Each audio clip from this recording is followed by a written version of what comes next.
Hello दोस्तों, स्वागत है आपका स्टोरी विद जॉय में। तो कैसे हैं आप सब? मैं उम्मीद करती हूँ आप सब एकदम बढ़िया होंगे। तो आज हम सुनेंगे शैडो इन द सिटी का पार्ट 9। तो चलिए बिना किसी देरी के शुरू करते हैं।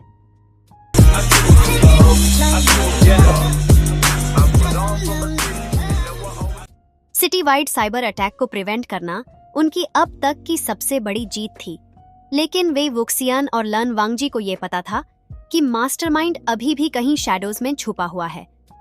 जिन लियंग के इंट्रोगेशन के बाद एक शॉकिंग ट्रूथ सामने आया। ये पूरा ऑपरेशन एक और भी बड़ी कंस्पिरेसी का सिर्फ छोटा सा हिस्सा था। उनका असली टारगेट अब भी आउट देयर था और उस मास्टरमाइंड का प्लान और भी डिस्ट्रक्टिव होने वाला था। ये कोई सिंपल रिवेंज प्लान नहीं है, लन वांगजी ने सीरियस टोन में कहा। ये लोग सिर्फ कैओस क्रिएट नहीं कर रहे, they are trying to take control over the cities power. वही वुक्सियन ने एक ग्रीन के साथ जवाब दिया। तो अब हमारे पास एक और इंटरेस्टिंग चैलेंज है लांगे। Challenge accepted? लान वांगजी ने सिर्फ एक सब्टल नोड किया। उसकी आंखों में एक फियर्स डिटर्मिनेशन था। जिन लियंग के पास एक और एन्क्रिप्टेड मैसेज था जो मास्टरमाइंड के असली लोकेशन का हिंट दे रहा था।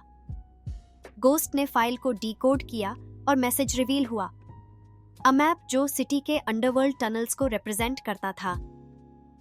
ये टनल सिटी के नीश एंशिएंट रेलिक्स और हिडन चेंबर्स तक जाते थे और यही वो जगह थी जहां मास्टरमाइंड का फाइनल बेस लोकेटेड था। तो ये मास्टरमाइंड सिर्फ डिजिटल अटैक्स पे ही नहीं, फिजिकल पावर पे भी कंट्रोल करने का प्लान बना रहा था। गोस्ट ने फाइल पर फोकस करते हुए कहा, ये टनल सिटी के एंशिएंट सिस्टम को भी कंट्रोल कर सकते हैं। हम उसके गेम का एंड गेम खत्म करेंगे, वे वुक्सियन ने कामली कहा, लेकिन उसकी आईज में एक स्पार्क था, जैसे वो मिशन के थ्रिल को एंजॉय कर रहा हो। टनल्स के अंदर एंटर करते ही उन्होंने डार्कनेस और ह्यूमिडिटी को फील किया। ये टनल सेंचुरीज पुराने थे और यहाँ घंटी सी ईरी साइलेंस थी जो उनके मिशन को और इंटेंस बना रही थी। वे वुक्सियन ने अपनी फ्लैशलाइट एक्टिवेट की और लान वांगजी ने साइलेंटली सराउंडिंग्स को स्कैन किया, जैसे वो हर पोटेंशियल थ्रेट का एनालिसिस कर रहा हो। ये पुरानी वॉल्स बहुत कुछ छुपा रही हैं, वे वुक्सियन ने सॉफ्टली कहा। काफी इंटरेस्टिंग हिस्ट्री होगी। लान वांगजी ने रिप्लाई में सिर्फ एक अफर्मेटिव हम किया, लेकिन वो उसके फोकस और साइलेंट अप्रिशिएशन को दिखा रहा था। टनल्स के एंड में एक हाई सिक्योरिटी वॉल्ट था जो मास्टरमाइंड के फाइनल बेस तक ले जा रहा था। वॉल्ट के गार्ड्स हेवी आर्म्स और एडवांस्ड सर्वेलेंस सिस्टम्स के साथ रेडी थे। यह वो जगह थी जहां से मास्टरमाइंड अपना प्लान एग्जीक्यूट करने वाला था और वो किसी भी कॉस्ट पे इंट्रूडर्स को अंदर नहीं जाने देना चाहता था। गोस्ट ने वॉल्ट के आउटर सिक्योरिटी को हैक करने का ट्राई किया, लेकिन उसने क्विकली रिपोर्ट किया, इस बार सिक्योरिटी में लेयर्स हैं, सिर्फ एक सिंपल हैक काम नहीं करेगा। वही वुक्सियन और लान वांगजी ने स्ट्रेटेजिकली प्लान बनाया। उन्होंने हर गार्ड को एक 1-on-1 कॉम्बैट से डिसेबल किया। वे वुक्सियन अपनी विट्टी लाइंस के साथ डिस्ट्रैक्ट करते हुए गार्ड्स को टेक डाउन कर रहा था, जबकि लान वांगजी की प्रिसाइज मूव्स उनके सुपीरियर कॉम्बैट स्किल्स को रिफ्लेक्ट कर रही थी। तुम लोग सिर्फ मिशन पर फोकस नहीं कर सकते क्या? गोस्ट ने एक अनॉयड टोन में कहा। ये गार्ड्स यहाँ तुम्हारे जोक्स सुनने नहीं आए हैं, वही वुक्सियन ने ग्रिंग के साथ रिप्लाई किया। हम थोड़ी मस्ती के साथ सीरियस काम भी कर सकते हैं। फाइनली उन्होंने वॉल्ट को ब्रीच किया और मास्टरमाइंड के प्राइवेट चेंबर में एंटर हुए। रूम के बीच में एक टॉल फिगर था, ड्रेस्ड इन डार्क अटायर, और उसका ऑरा प्योर इविल का था। यह मास्टरमाइंड था, ज़ाओ यीचेन। तुम दोनों मेरी केयरफुली प्लान्ड एम्पायर को रूइन करने आए हो, ज़ाओ यीचेन ने काल्म लेकिन मेनेसिंग वॉइस में कहा। तुम्हें लगता है तुम मुझे रोक पाओगे? वे वुक्सियन ने चैलेंजिंग टोन में जवाब दिया।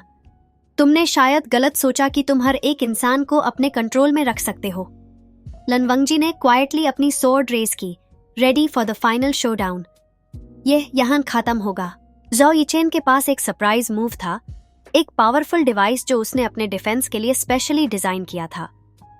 डिवाइस एक्टिवेट करते ही रूम में एक इंटेंस एनर्जी स्प्रेड होने लगी, जो उसके अगेंस्ट फाइट करना और भी चैलेंजिंग बना रही थी। वे वुक्सियन ने अपनी क्विक रिफ्लेक्सेस का यूज करते हुए अटैक्स डॉज किए, जबकि लान वांगजी ने कामली अपने स्ट्राइक से जौ को कॉर्नर किया। यह बैटल उनके ट्रेनिंग और टीम वर्क का अल्टीमेट टेस्ट थी। जाओ यिचेन का इविल स्मर्क ग्रेजुअली डिसअपीयर हो गया, जैसे उसे रियलाइजेशन हो रहा था कि ये डिटेक्टिव्स उसके कैपेबिलिटीज से काफी आगे हैं। एक प्रिसाइज स्ट्राइक से लन वांगजी ने उसकी डिवाइस को डिसेबल किया और वेई वुक्सियन ने जौ यिचेन को इमोबिलाइज कर दिया, उसके फाइनल डिफीट को कंफर्म करते हुए। तुम लोग जीत गए हो, जाओ ने ग्रजिंगली कहा, लेकिन उसके फेस पे डिफीट का एक हिंट भी था। जाओ यिचे के अरेस्ट के बाद सिटी फाइनली सेफ थी। उसके ऑर्गेनाइजेशन का डिसमेंटलिंग स्टार्ट हो गया और उसके हिडन प्लान्स एक्सपोज होने लगे। वे वुक्सियान और लान वांगजी ने अपना मिशन सक्सेसफुली कंप्लीट किया और गोस्ट ने उनके फेयरवेल के वक्त कहा, तुम लोग जितने क्रेजी दिखते हो उतने हो नहीं, तुम उससे ज्यादा हो। वे वुक्सियन ने ग्रीन के साथ रिप्लाई दिया, तो हमसे मिलके तुम्हें ज्यादा एडवेंचर का मजा आया या नहीं? गोस्ट ने लाफ किया और डिसअपीयर हो गया अपना सिग्नेचर स्टाइल में। लन वांगजी और वे वुक्सियन एक साइलेंट अंडरस्टैंडिंग के साथ डिपार्चर की तरफ बढ़े। यह जर्नी उनका बॉन्ड और ट्रस्ट और भी स्ट्रेंथन कर गई थी। एक और सक्सेसफुल मिशन लन गए, वे वुक्सियन ने टीजिंगली कहा और लन वांगजी ने एक रेरे स्माइल के साथ रिस्पॉन्ड दिया।